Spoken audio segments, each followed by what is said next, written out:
koko lokwa yo olingi na respecter okozwaka na respecter babi respect eutaka likolo ekiti na se jamais respect eutaka na se emati likolo jamais otikala kozwa valeur te respect pesa na ngote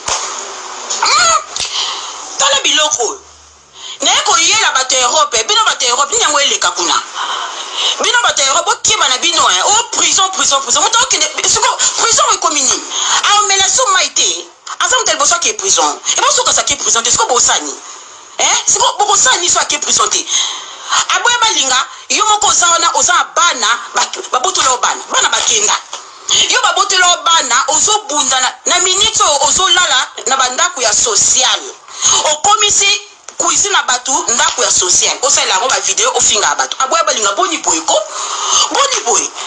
yo donc yo musana okaka prison aso kene prison opesani et apeli feloté quand même prison ezali bandité a okota prison obima bato pe basa kuna pe ba obima mais boye ba ke réalité poto toza boy panier ezo circuler ezuyo oseka mninga te po lobby eza tournao lobby pe tout pe o wana kuna mais pourquoi boseka baninga bosaka koseka baninga oh aso ke prison a omela maite a olala te soko kende prison siko esaini est-ce que bino boza l'état bino ba l'état te aboya balinga boni boy mwasi moko boy kintu ya papa mwasi moko boy papa lekana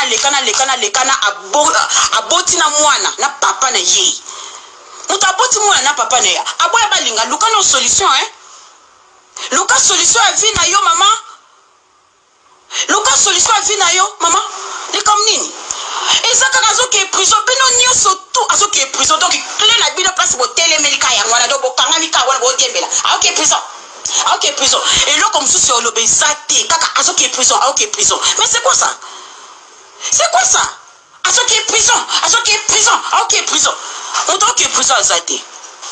Awa mundele asala comme na sentimenti mundele alandela ka ba point azo lukaye ba sala ba analyse na et bon so ka ça qui est présenté ce que bosani ça qui est présenté bosani so ka qui est présenté na tout na bino boko sala nini mais c'est trop azo qui est prison OK prison azate bien surtout bosa ba zoba no wana kuna maneti moso banata kaka lineti ya corona azana ngo collection mobimba akenda ko futela ndako na village na suka mboka akundola bibembe ba ship lokola asoki ko pupola ba tombo oyo kota ba PC mosi moko alata ka ba ship moko to ki compliqué tala lineti mwasi moko botoki azanga tina zaka kolobaka makamuta te songi mama moko ya songi aboti bane bele ayeko zo pave moko boye ya mobali avance na ndako azo epave nka mobali atie na ndako ala komeka kosakana ka esprit na ye kotia songi na kata baninga oza wana men oza foma mwa mabe na linette na ono kelobaki linette ngeza 400 euros yo obi linette 400 euros ese loko te 400 euros eza lokwa $40 linette a solo eza ba $5,000 ba $6,000 linette a solo linette penza o mutako ko telemela ali banda alobeli likambo ya linette eloko moko buki otika boebuka ni $5,000 linette a solo koloba suma kampana to loba ko linette koloba ngusute koloba isute yo mutu okeye makambo nyoso tu muninga pesi yo confiance alobeke signele ngai zana bana nanga parce que na okuri na kata ba danger oluki moyen nini ya kokanga muninga ozwi clé ya ko bloquer muninga ondimi ko ke ko signele ba papier na l'état pona bana aloke ko tia songi monde entier ba ko mokufa boni boy mutobanga bina sate aboya balinga kende ko sola na groupe na obokanga minoko. OK. Bokanga bambanga bino nyoso tu bokanga minoko na bino. Bokanga minoko na bino po bino ba l'état te. Bino moko na bosa ba problème sérieux basi boko ba sala kate ba vandela l'état. Ba obota bana papa po chaque mois na azan $200 ce qu'on a mwana moko azo zota $300 boy akangisi mbongo na fin de l'année alingo sala te. Aboya balinga moko boy mosa zanga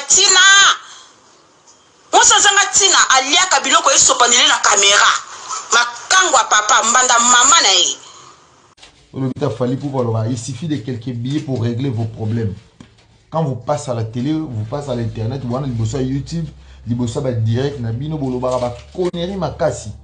Vous allez voir conneries, vous payer d'une manière ou d'une autre. Et là, vous commencez à payer, vous commencez à récolter vos bêtises en fait. Et moi, ça me fait plaisir. Et ça va toujours continuer comme ça. On va régler quand vous faites des conneries. Salut, c'est Maître Maurice Loma. On a mandanga. Ayo Saraba Congolais. Moni. On a ça internet, vidéo, bobungaka, bolekana makasi. Bato batala rabino, bayoka mawati tant bofinga bato. Bolo finga, bozo ba n'importe quoi na bakomba bato. Alors le jour d'aujourd'hui, il faut voir si maman bokenda oloba na internet. Si vous avez si mettez bino ba arme na bino za finga, biso ba arme na biso beka ko corriger. En fait, c'est-à-dire chacun de nous a quoi utiliser manière où yazo mon eza fort pour na ye quoi. Ou les canaux internet, ba insulte, ba direct à buzoba autant ba combat na ba bêtise, ko finga, ko critiquer. Alors maintenant ebo finga, qu'est-ce qu'il va faire? Il va faire aussi de sa manière parce que bino ebo finga, ba demso ba ebo régler. En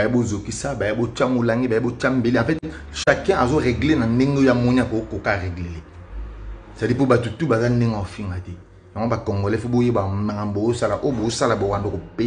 petit à petit. Parce que vous savez, quand vous allez bosser la caméra, dis-toi aussi qui est derrière toi. Après les caméras, qui est après toi. Il faut assumer tous ces problèmes-là. Quand on s'engage dans ma cambo, s'engager derrière, on va te faire un petit jet juste, tu sors.